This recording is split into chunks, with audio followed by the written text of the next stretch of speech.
Hello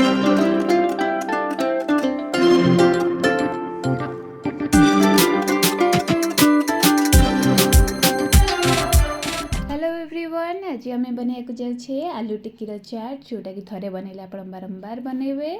तो fast आम घुगुनी बनइबा। घुगुनी गोटे प्रेसर कुकर रे सोरिष तेल ऐड करवा। सोरिष तेल टी गरम हो गला से जीरा फुटे नवा। तो जीरा फुटीगला से अदा रसुण छेचा ऐड करवा। तो सेटा टिके भाजी नवा। भाजी सारापर ए मसला गुंड गुड़िक ऐड करवा जमीक हलदी पाउडर, लंका पाउडर आउ स्वाद अनुसार लुण ऐड करनवा। एबे लुण ऐड कर सारा परे ताको भल भाव में आम गोले नवा। एथरे आम आउर किछि भी मसला गुंड ऐड करिने। तो यही भाव में कले सेटा पूरा टेस्टी हम। किछि बहुत मसला लगिबनी किंतु आपणकर टेस्टी वाला घुगुनी रेडी होगी तैयारी हो। तो ये आमर बतुरा जाइथिबा मटर को आम ऐड करनेबा घुगुनी मटर को। तापर आवश्यक अनुसार पानी ऐड करवा। तापर मु आलू टिक्की पई आलू सिजेबा पई गोटे गिनारे एई भली भाव में रखीदेवी। तो एकाथरे आमर घुगुनी भी हो आलू भी सिजिकी रेडी हो। तो आपन जदि घुगुनी रे आलू पकेया चाहूँ ताले किछि भी दरकार नहीं, कारण एटा आलू टिक्की चाट। तो देखि पारथिबे सेटा गैस रो फ्लेम को आम हाई रखी 2 ରୁ 3टा सीटी देकी ताको भल भाव में सिझे नवा। तो देखिपे आलूटी पूरा सिझी गलानी। तो आलूटी को आम चेक कर नवा गोटे नाइफ द्वारा। तो जदि सिझी जाइथिबो ताले ताको बाहर कर नवा, अदरवाइज आपण आउ मध्य सिझे पारिबे, किंतु सेटा सिझी जिवो 2 ରୁ 3 रे। देखिपे घुगुनीटी आमर रेडी हो जाइए। तो यहाँ को टिके आम मैश कर नवा। तो मैश कले चाट्रे भल लगी थाए।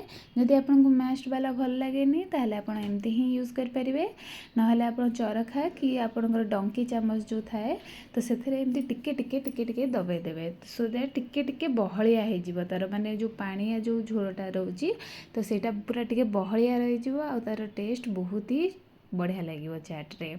तो ये भाव में आम रेडी होगा। ताकू आम साइड्रे रखी नवा। एबे सिझा आलू मुझे 6 ରୁ 7टा आलू को भल भाव में आम जो सिझे देथिले तार ए भल भाव में चोपा छड़ाई नवा। तो आलू रे बिल्कुल भी आम चोपा रखिबानी, सब जाक चोपा भल से भाव में छड़ाई नवा। तो छड़ाई सारा आमर ए बाहरी जाइए सब चोपा। आलू गुड़िक आम चकटी नवा। तो मुझे ये गोटे स्मैशर द्वारा ताको चकड़ुची, आपन चाहिए ताको हाथ द्वारा मध्य चकड़ी पारिबे। तो भल भाव में चकड़ी सारे से आम चाट मसला गोटे चामच, से भजा जाइथिबा जीरा और लंका गुंड ऐड करवा गोटे चामच। तापर से आम कला लुण ऐड करवा गोटे चामच। तापर नॉर्मल लुण आमर हाफ चामच ऐड करवा। तो लुण आपन स्वाद अनुसार ऐड करेंगे। तापर एबे लंका गुंड ऐड करवा। तापर 2 चम्मच कॉर्नफ्लोर ऐड करवा।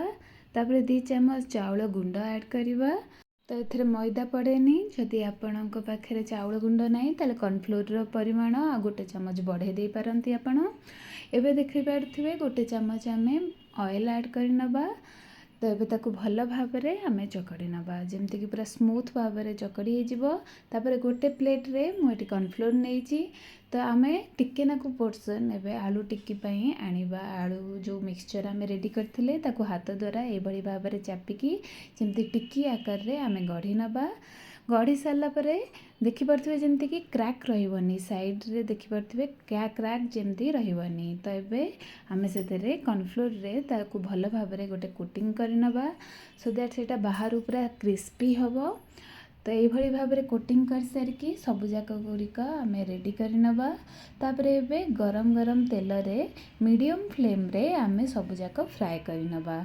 तो आलू टिक्की फ्राए करने आमको टिके बेसी टाइम लगी थाए। तो आपण पेसेंसफुली यहाँ टिके फ्राए करेंगे। आ पूरा हाई फ्लेम रे फ्राए करेंगे नहीं, मीडियम फ्लेम रे फ्राए करेंगे।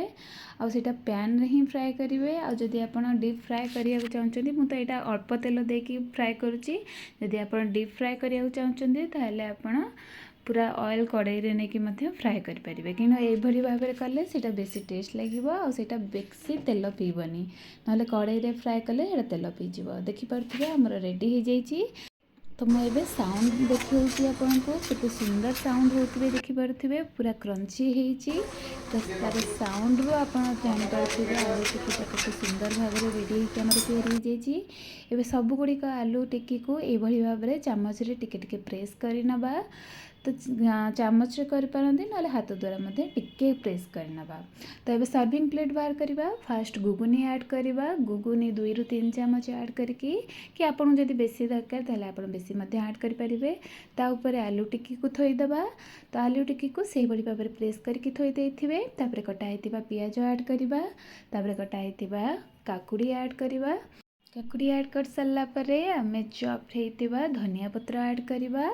ଧନିଆ ପତ୍ର ଆଡ଼୍ କରି ସାରିଲା ପରେ ଆମେ ଦହି ଆଡ଼୍ କରିବା। ତ ଦହିକୁ ମୁଁ ଟିକେ ଫେଣ୍ଟି ଦେଇଥିଲି ଆଉ ସେଥିରେ ସ୍ଲାଇଟଲି ଜଷ୍ଟ ଲୁଣ ଆଡ଼୍ କରିଦେଇଥିଲି। ତ ସେଇ ଦହିକୁ ଆମେ ଏବେ ଆଡ଼୍ କରିବା। ତାପରେ ଏଠି ଦେଖିପାରୁଥିବେ ଖଟା ମିଠା ଚଟନି ଆମେ ଆଡ଼୍ କରିବା। ତ ୟାର ଯଦି ରେସିପି ଜାଣିବାକୁ ଚାହୁଁଛନ୍ତି ମୋ ଚ୍ୟାନେଲ୍ ବକ୍ସ ଯାଇ ଦେଖିପାରିବେ।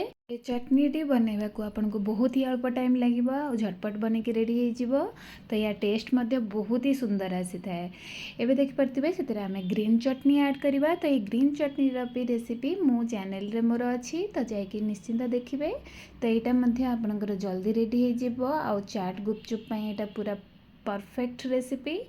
ତ ଏବେ ତା ଦେହରେ ଆମେ ସେଉ ନେଇଯିବା। ତ ସେଉ ଆଡ଼୍ କରିବା। ସେଉ ବିନା ତ ଚାଟ୍ ଅଧୁରା ହିଁ ଥାଏ। ଏବେ ସେଥିରେ ଭଜା ଯାଇଥିବା ବାଦାମକୁ ଆଡ଼୍ କରିବା। ତାପରେ ଭଜା ଯାଇଥିବା ଜିରା ଲଙ୍କା ପାଉଡ଼ର ଟିକେ ଆଡ଼୍ କରିବା।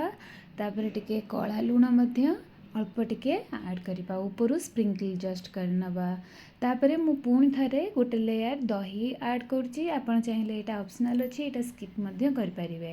ତ ଦହିର ଟେଷ୍ଟଟା ଚାଟ୍ରେ ବହୁତ ହି ଭଲ ଲାଗିଥାଏ। ଯାହାକୁ ଦହି ପସନ୍ଦ ନୁହେଁ ତ ଆପଣ ତାର ସ୍କିପ୍ ମଧ୍ୟ କରିପାରିବେ। ତାପରେ ଟିକେ ଖଟା ମିଠା ଚଟନି ଆଉ ଟିକେ ଆଡ଼୍ କରିଦେଉଛି। ତାପରେ ଆମେ ଜଷ୍ଟ ଟିକେ ନାକୁ ଧନିଆ ପତ୍ର ଉପରେ ଡେକୋରେସନ୍ ପାଇଁ ସ୍ପ୍ରିଙ୍କଲ୍ କରିନେବା। ତ ଅଲରେଡ଼ି ଆମେ ଧନିଆ ପତ୍ର ଆଡ଼୍ କରିସାରିଥିଲେ। ତ ଏବେ ଆମର ରେଡ଼ି ହେଇଯାଇଛି ଆଲୁ ଟିକିର ଚାଟ୍, ଯେଉଁଟାକି ବହୁତ ହି ଟେଷ୍ଟି ଲାଗେ। ଆପଣ ପର୍ବପର୍ବାଣିରେ ଯଦି କରିବାକୁ ଚାହୁଁଛନ୍ତି ତାହେଲେ ଆପଣ ନିଶ୍ଚିନ୍ତ ଭାବରେ ବନାନ୍ତୁ। ଏବେ ତ ହୋଲି ଆସୁଛି, ତ ହୋଲିରେ ଆପଣ ଏ ଆଲୁ ଟିକି ଚାଟ୍ ବନାନ୍ତୁ ଆଉ ଏନ୍ଜୟ କରନ୍ତୁ।